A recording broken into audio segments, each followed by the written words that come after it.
नमस्कारम। आप सभी को मेरा सादर प्रणाम।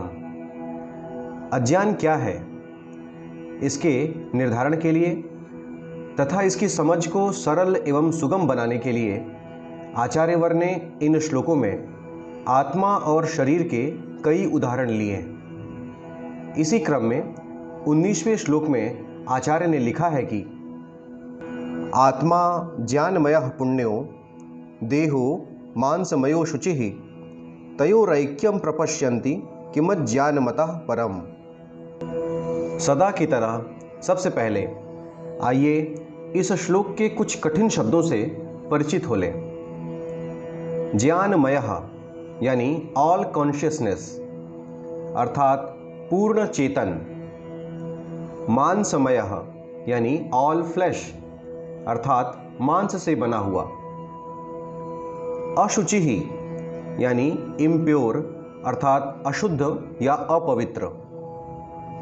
आचार्य आदि शंकर इस श्लोक में आत्मा एवं शरीर के मध्य अंतर को उनके पवित्र एवं अपवित्र होने के आधार पर समझाने का प्रयास कर रहे हैं। उन्होंने स्पष्ट रूप से कहा कि आत्मा ज्ञानमय एवं पवित्र है, जबकि शरीर मांस आदि पदार्थों से निर्मित है एवं अपवित्र है। इन बातों की चर्चा से एक प्रश्न सामान्यतः सभी के मन में आएगा कि पवित्रता एवं अपवित्रता का निर्धारण कैसे होता है। वास्तव में पवित्रता एवं अपवित्रता दोनों ही सापेक्षिक रूप से निर्धारित किए जाते हैं, अर्थात कोई एक ही वस्तु दो भिन्न भिन्न परिस्थितियों में पवित्र एवं अपवित्र हो सकती है। जैसे मनुष्य के लिए दुर्गंध युक्त गंदा स्थान अपवित्र होगा, अशुद्ध होगा, किंतु बहुत से ऐसे जीव हैं जिनका जन्म ही ऐसे दुर्गंध एवं गंदे वातावरण में होता है। सामान्यतः गुणवान व्यक्ति, वस्तु एवं स्थान को पवित्र एवं शुद्ध माना जाता है।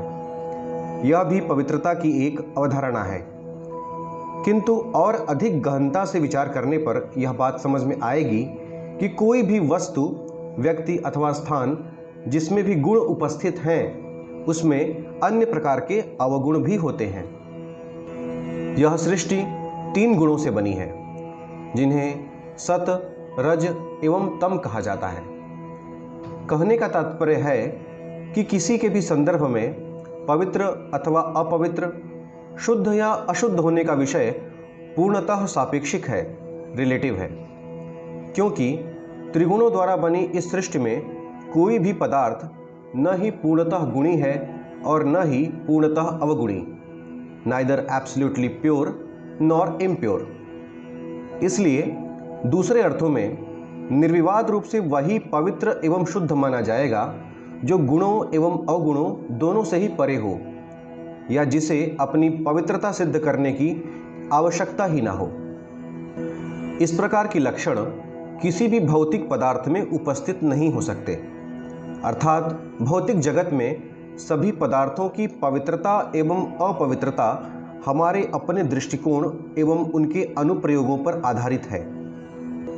इसी तरह से यदि हम अपने शरीर पर विचार करें तो श्वास प्रश्वास तथा भोजन के अंतर्ग्रहण एवं अपशिष्ट पदार्थों के उत्सर्जन पर आधारित हमारा यह जैविक शरीर किसी भी प्रकार से पवित्र नहीं है। इसे निरंतर अपनी आंतरिक एवं बाह्य पवित्रता के लिए विभिन्न प्रकार की क्रियाओं पर निर्भर होना पड़ता है। जबकि दूसरी ओर यह आत्मा निर्विवाद रूप से पवित्र है, क्योंकि न ही यह किसी भी प्रकार के गुण को धारण करती है और न ही अवगुण को। यह त्रिगुणों अर्थात सत, रज एवं तम से भी परे है। यह पवित्रता या शुद्धता के लिए किसी भी प्रकार की क्रिया पर भी निर्भर नहीं है। इस प्रकार किसी भी विवेक युक्त चिंतनशील व्यक्ति को आत्मा और शरीर के इस अंतर को अवश्य ही समझना चाहिए।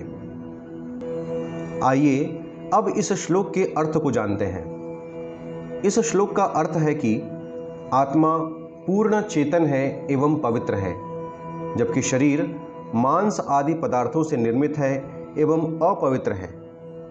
फिर भी लोग इन दोनों को भ्रमित होकर एक मान लेते हैं। इसे अज्ञान के अतिरिक्त और क्या कहा जाए। Atma is all consciousness and holy, the body is all flesh and impure, and yet the people confound these two as one. What else can be called ignorance but this. इन्हीं बातों को दृष्टिगत रखते हुए हमारे पौराणिक ग्रंथों ने पवित्रता के लिए सापेक्ष विश्व के बजाय निरपेक्ष ईश्वर के चिंतन का आधार लिया है एवं कहा है, ओम अपवित्रः पवित्रो वा सर्वावस्थांगतोऽपि वा यह स्मरेत पुंडरीकाक्षं स बाह्याभ्यंतरः शुचिः। अर्थात चाहे पवित्र हो अथवा अपवित्र हो अथवा किसी भी दशा में हो, जो भी भगवान श्रीहरि का ध्यान करता है वह बाहर एवं अंदर दोनों से पवित्र हो जाता है। आइए हम भी श्रीहरि का ध्यान करके पवित्रता की उच्चतम स्तर को प्राप्त करें। जय श्री हरि, जय श्री कृष्ण।